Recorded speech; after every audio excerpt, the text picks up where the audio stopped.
Girls, we've got a very special opportunity here. This is actually a friend of ours who was, for a brief moment, he was going to be a VK basketball coach. So it was very exciting for us.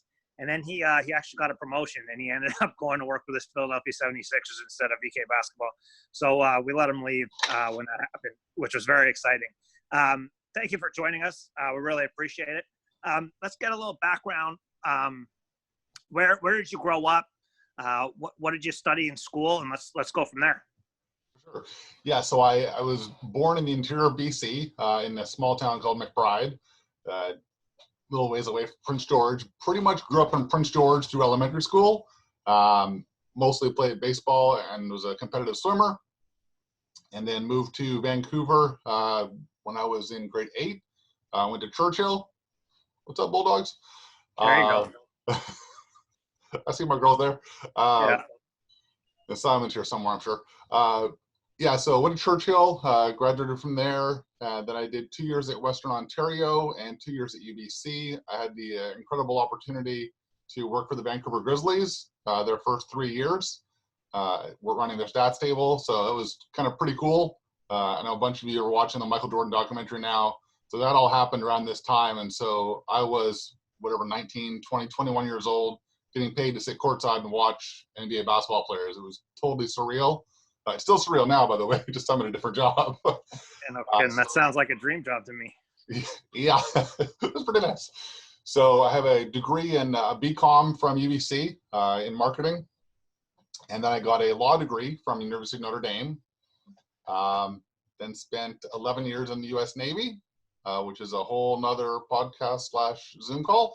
Yeah, no kidding. And I've worked in the NBA for about 15 years now, mostly with the Raptors, and then the last 5 years with the Philadelphia 76ers. So fantastic. So how'd you end up getting the job with the Raptors? How'd that end up happening? Yeah, so it's a small world. So as I mentioned, I was working for the Grizzlies. I got to know Jay Triano pretty well, who at the time was the head men's coach at Simon Fraser University. And then, you fast forward, goodness, 10, 15 years, Jay was hired as the head coach of the Toronto Raptors. And I ran into him the next year, and we had coffee. And, I've been sort of passionate about analytics and the study of basketball, if you will, my whole life. And so he and I sat down, chatted, and that turned into a consulting arrangement with the Raptors, which turned into a full-time job there.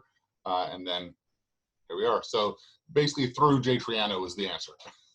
So, well, that's a very important story for the girls because, a lot of kids, they get, information and what ends up happening is they worry about the wrong things. The number one thing is build relationships, make sure people can trust you, put in the work, and eventually the results take care of themselves. So, if Jay doesn't believe that you're going to do a great job, that opportunity never opens up. So, girls, that's something that's very important to understand.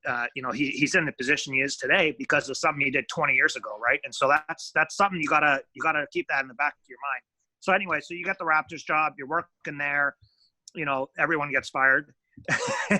That's one of the things. You come back to Vancouver, you're coaching with Paul at Riverside, which is very exciting, almost as exciting as working for the Raptors. And then what happens there?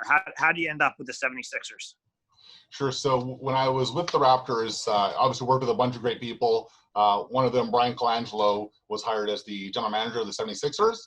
And so about a year later, he offered me a position as vice president of strategy in their front office. And it's interesting, like I was coaching at Riverside, and I'd actually just got my teaching degree through SFU. And so I was kind of really excited and passionate about getting into teaching and, coaching at Riverside. Those were really kind of rewarding and fulfilling things, which is, again, a whole nother conversation. But my whole life, I've dreamed of being in a front office and being able to sit at the table and get to voice my opinion and have that matter. And so, when Brian called and, I got a chance to speak with some of the people he built, the team he built there, it was just such a once-in-a-lifetime opportunity I couldn't pass up. Yeah, for sure. So again, another opportunity that networking and taking care of people and showing that you were worth the opportunity paid off. And then, So now you've been elevated again, and you have an even bigger job. What specifically? Let's get specific for the girls here. So what Alex does is he does a lot of analysis of the statistics. He finds the most efficient ways to do things, and then he kind of shares the information. Is that accurate, Alex? So that was accurate until about 2 years ago, till the most recent promotion. So right. Most of my time in the NBA has been that. It's been kind of the statistical analysis of basketball, if you will, whether it's draft prospects or NBA players, coaches, or really anything where there's information. It's my job to, I guess, help think about that and provide that information to coaches, to general managers, to owners, to whoever. 2 years ago, Elton Brand was promoted to be general manager of the Sixers, which was an incredible thing for me. Having worked with him for 2 years, he's an exceptional human being, just super smart, super thoughtful, really one of the wisest people I've met in a variety of ways. And so he kind of promoted me to the position I'm now, where now I used to kind of oversee analytics and the research and development, the data scientists, the computer geeks, if you will. And so now I oversee all the departments within basketball operations. So that includes the scouting team, the athlete care medical team, basketball operations itself, which is kind of the day-to-day operation of our basketball program. I support the coaching staff and player development. Fantastic. So kind of there's about 80 people that work with me. Fantastic. So let's take some of that information and let's translate it to the girls. So if you were to go back to coaching in high school basketball and you wanted to, and you've seen what you've seen now, the circle of things going around, what would be the skills that you think translate the most efficiently to the next level and actually make you more valuable? So one of the things I believe you're doing is you're actually saying, this guy's worth this much money, let's go get him. This guy might not be worth that much money. So obviously it's not going to be the case with the girls, but there are certain attributes that matter more than other attributes. So what are some of the things that you guys are actually looking for in your high level athletes? Yeah, for sure. So, it's interesting because especially in the women's game, I mean, in a lot of ways, like men's basketball has evolved a lot in the last 15, 20 years. Women's basketball has probably evolved more, honestly. Like, I think in some ways, the NBA it has these golden ages, if you will, and the Jordan era kind of is one, and I think we're getting close to one now. I think women's basketball is like right there, right now. Like the level of talent and the depth of talent is so different than it was 10, 15 years ago. And so, yeah, to answer your question, and this answer can go a lot of different ways.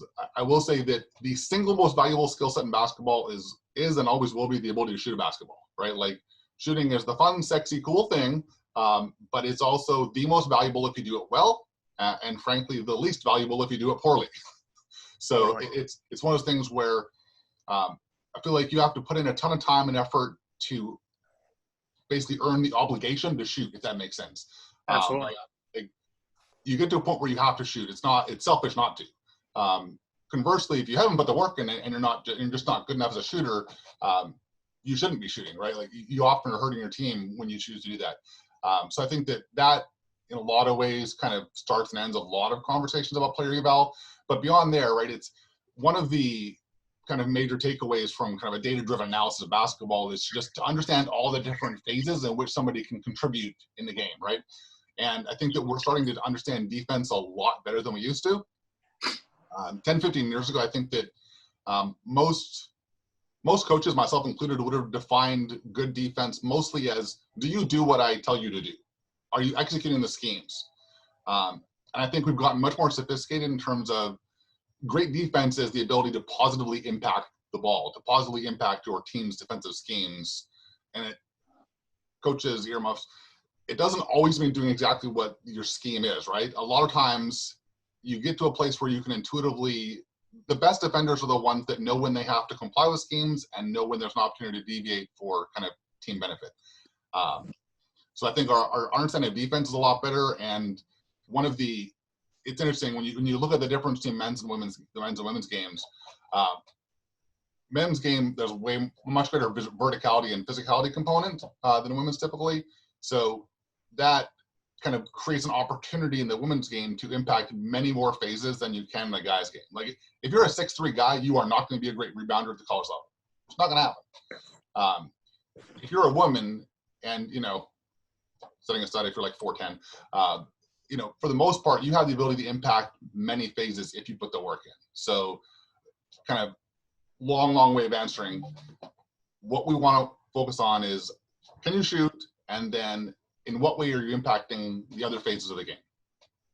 Absolutely. So you've had the pleasure of having some very, very good players the last couple of years there. I'm going to pick on one specifically, JJ Redick, for example. He was considered one of the top shooters in the NBA, if not the top. And he was also notorious for his work ethic. Can you give us a little bit of breakdown on what type of stuff this guy was doing outside of regular practice time to make him the player that he was? Yeah, for sure. And yeah, JJ, it's interesting, right? Like everybody in the NBA is capable of being a great player. And a very small number of them actually achieve greatness in any given area. Just some of them are just so gifted physically that they can succeed on an NBA court just with that.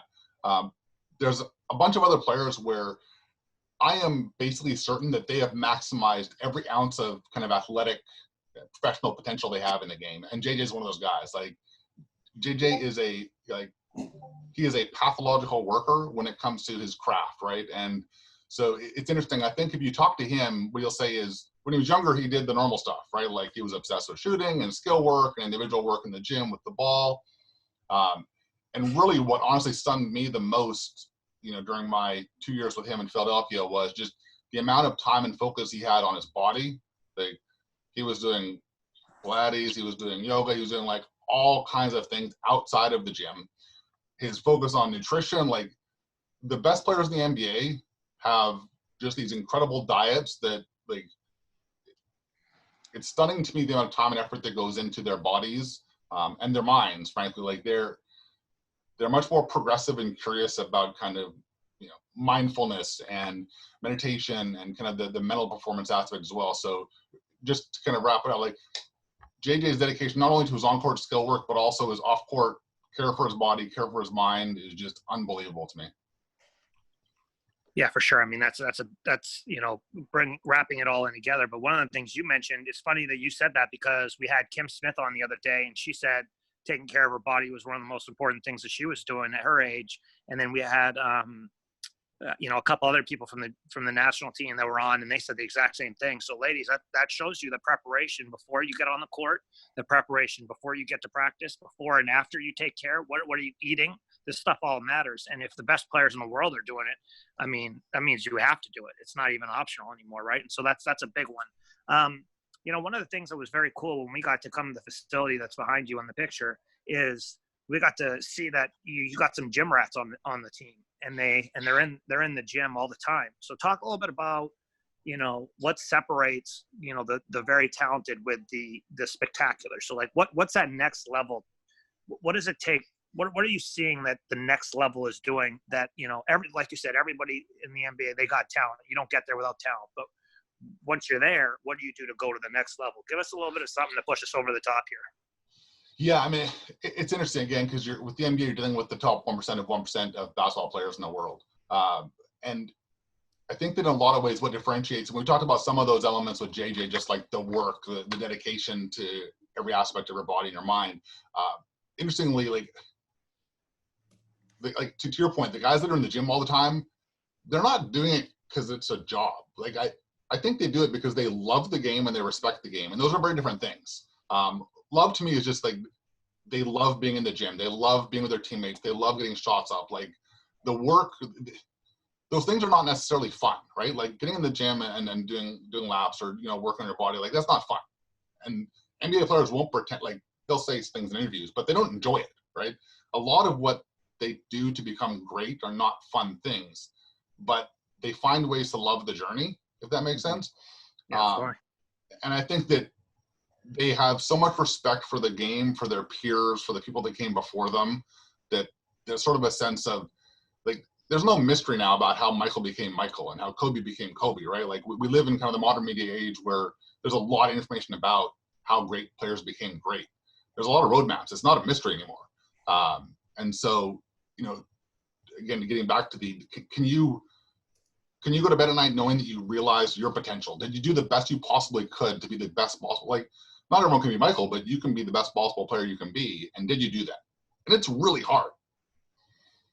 Absolutely. I mean, that's a big deal, right? Maxing out on what you have, whatever that is. And you know what? It's different for everybody. And that's one of the things that I thought was very interesting that you said, you know, like if you're a 7 out of 10 and that's the best you can do, then just be the best 7 that you can be. Get there. Instead of being a 5, don't be a 5 if you can be a 7. If you can be a 9, don't be a 7. You got to go get the 9. And so that's a big one for us. Alex, let's finish up with this. If you could go back into high school and you were a high-performing basketball player, what would be the one, you know, like kind of tip that you're starting to have to scout high school players now with the new rules that the NBA is bringing in, and you see some things that you like and you see some things that you don't like. What would be the one tip that you would leave our kids with? I think especially with this group of kids, right? Like most of the people on this call have enjoyed a lot of success and have had a lot of good things happen within the game of basketball, and that's great. And that's what gets you opportunities and opens certain doors. I think that the way in which people respond to adversity and failure matters a ton to me, right? Because we're only looking at good players anyway.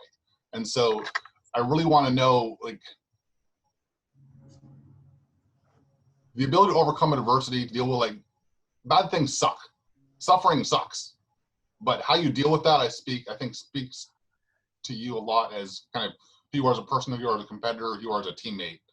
And at the end of the day, like, there's only one top player, right? And to your point of being 7 out of 10, our player development is focused on how do you be the best that you can be. It's not how do you be the best player in the NBA, right? So it's the only way you get there is with a level of self-understanding. So I think overcoming adversity and then really understanding who you are, where you are, and how you got to where you are matters a ton. That's a big one. That last little piece, I don't want to glaze over it because I think that was important. So who you are, where you are, and how you get there. And so, like, you got to put in the time. You got to dedicate yourself. You got to stay focused. And then all that stuff we talked about and wrap it all together. Do I take care of my body? Do I show up early? Do I do all the things that are necessary? Alex, thank you so much for joining us tonight. We really appreciate it. We know you got a lot of important things going on, and we thank you for coming out and giving a little bit of knowledge to the kids. Thank you so much. One of these days, we're going to come back to Philly, so be ready. If we're allowed back in America, we're coming one of these days. As soon as we get past COVID, the doors will be open for you. Thanks, girls. Let's give them a round of applause. Appreciate it. Thank you, Alex. We'll see you soon. Thank you.